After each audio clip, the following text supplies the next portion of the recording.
रहीम अस्सलाम वालेकुम वरहमतुल्लाहि वबरकातुहू। कैसे हैं आप सब? ठीक है, खैरियत से हैं? आइए आज आपको अल्हम्दुलिल्लाह इस बच्ची से मिलाते हैं।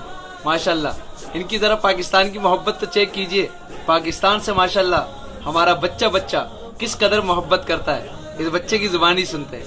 बेटा सुनाओ, दिल दिल पाकिस्तान। दिल दिल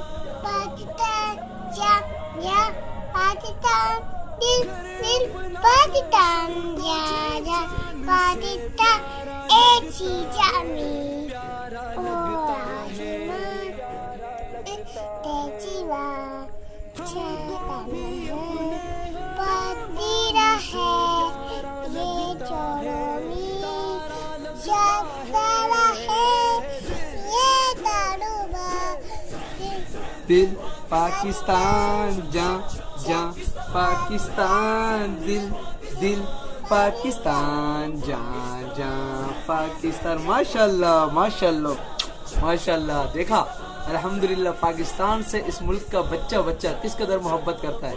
अल्लाह ताला हर पाकिस्तानी को, हर बच्चे को सच्चा पक्का पाकिस्तानी बनाए और अपने वतन से इस कदर मोहब्बत, इस कदर इश्क करने की तौफीक अता फरमाए कि वतन पर मर मिटने का जज्बा सीने में हो। इंशाअल्लाह पाकिस्तान जिंदाबाद, ता क़यामत आबाद रहेगा इंशाअल्लाह। पाकिस्तान जिंदाबाद, पाकिस्तान पाइंदाबाद। अस्सलाम वालेकुम।